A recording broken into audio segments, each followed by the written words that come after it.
Hi, Clause 6 talks about planning, and it is split into two sections, okay? Clause 6.1, which talks about risks and opportunities. Clause 6.2 talks about the quality objectives. And we're going to start with Clause 6.1, which talks about actions to address risks and opportunities, okay?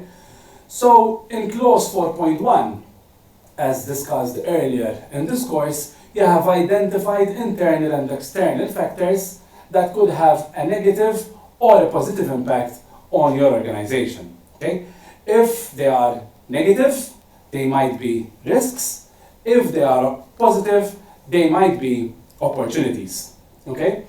And in Clause 6, what we're going to do now is that we're going to take such internal and external factors and we're going to prioritize them to know which elements we have to give more focus on within our management system to make sure that our interested parties are being served in the best way possible.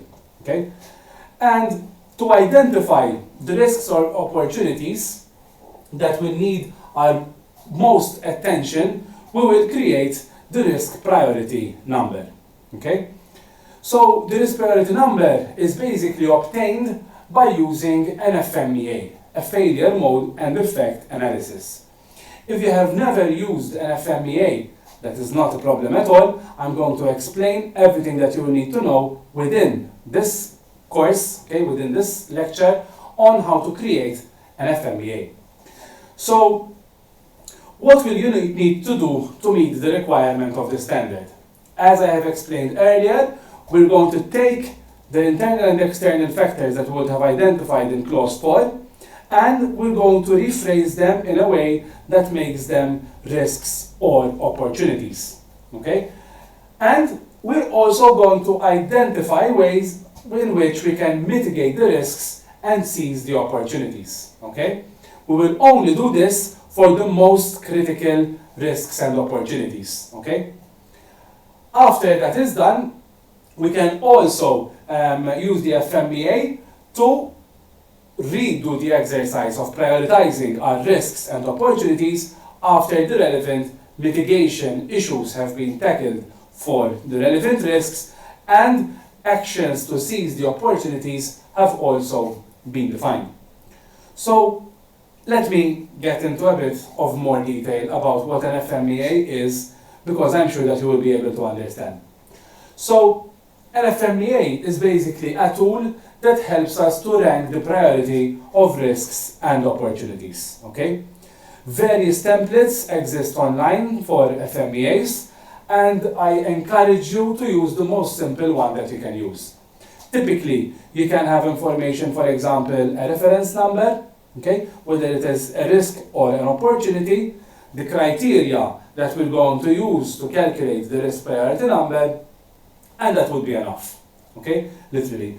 So I'm going to explain how we're going to calculate the RPN in a few minutes within this lecture.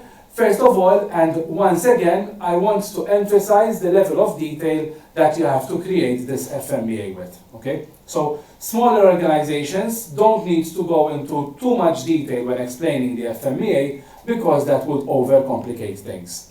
Larger companies who work in different markets, in different countries, possibly with different languages, who operate possibly complicated products or that work in highly regulated industries, might want to go into more detail.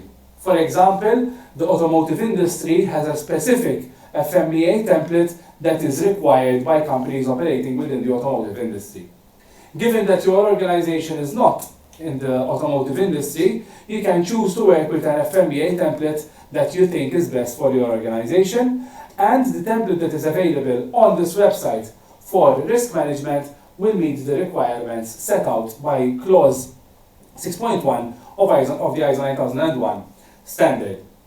So earlier in this lecture, I have mentioned that we're going to have different criteria that we're going to use to evaluate the risk priority number. Okay? So the risk priority number is the indication of which risks and opportunities we should action. Okay? The three main criteria that are used in FMEA are severity, occurrence, and detection. Okay? Severity relates to the level of damage or potential benefit, in case of opportunities, that might be brought about by the relevant potential factor. Okay, so if we are considering risks, we are going to determine the level of damage that will be associated should that risk come into fruition. If we are considering opportunities, we're going to consider the possible benefit that will be caused by us seizing the relevant opportunity that is available for our organization. When it comes to occurrence, we will determine the probability that the issue will occur.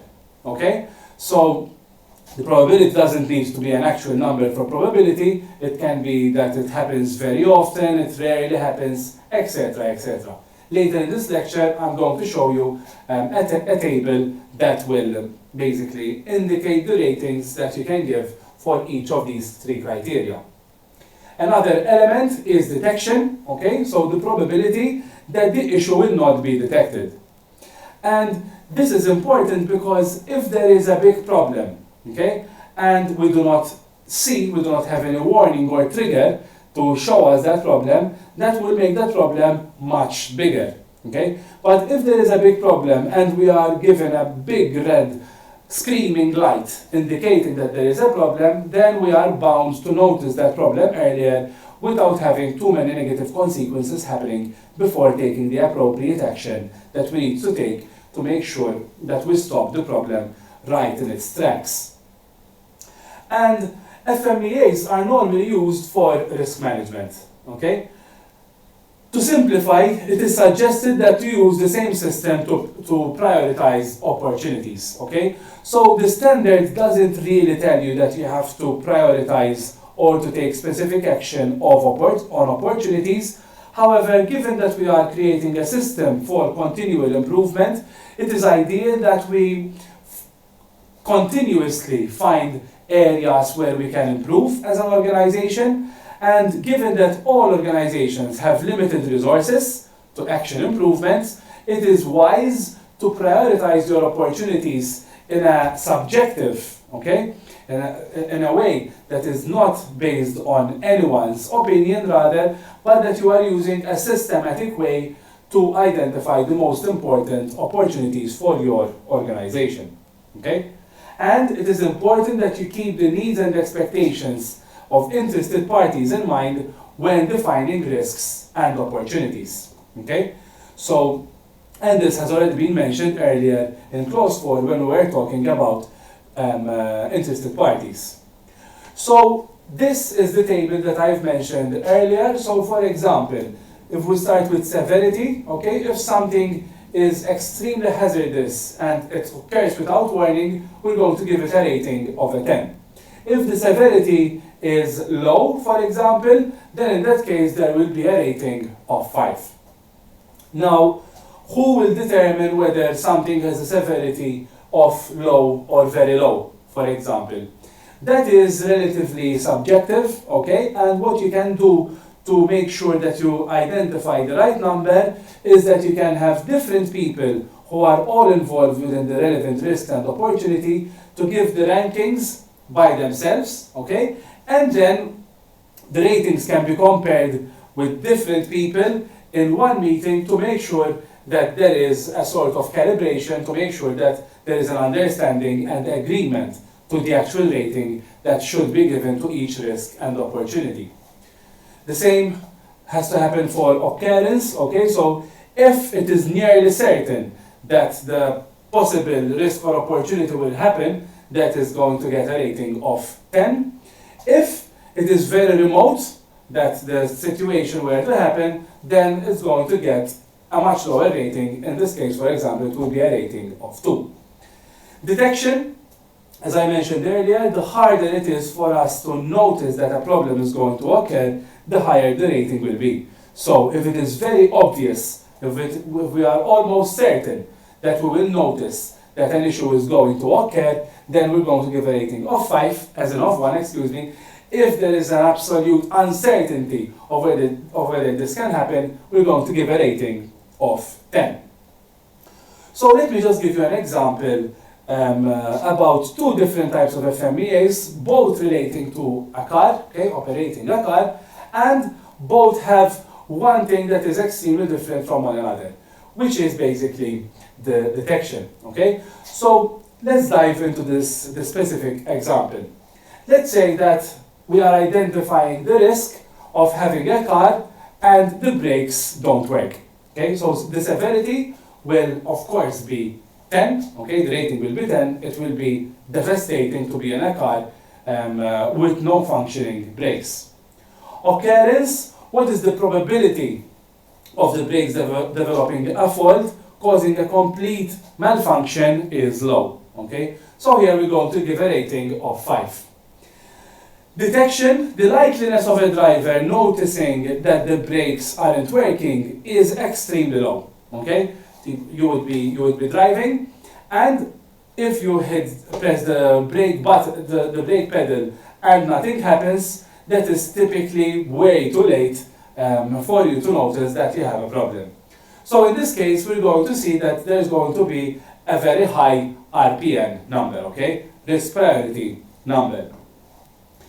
If we take, let me actually just go back to this previous scenario.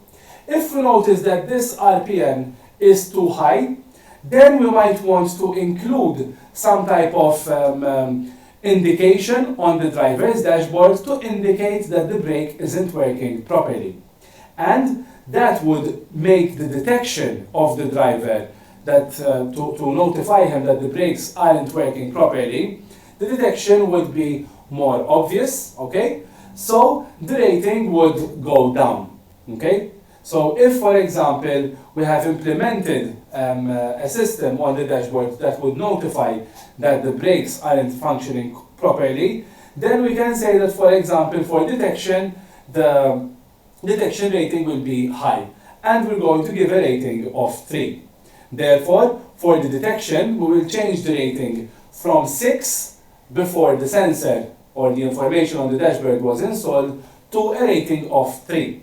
Okay? So when multiplying the severity, occurrence, and detection, we will get an RPN number of 150, which is half the risk that we had earlier, just by installing that system that would notify the driver that there is an issue. Another example is that if the car won't start, that is of course a problem from the quality point of view now, and the severity is still high if, for example, a driver misses an appointment they have, but it is not as devastating as physical harm that would be created by not having the brakes of a car working. Occurrence, so there are many things that can cause a car not to work, yet it is still uncommon for cars to randomly not work whenever we need them. The detection, it is very hard for a person to notice that the brakes, or actually that the car isn't working properly unless they actually try to turn on the car.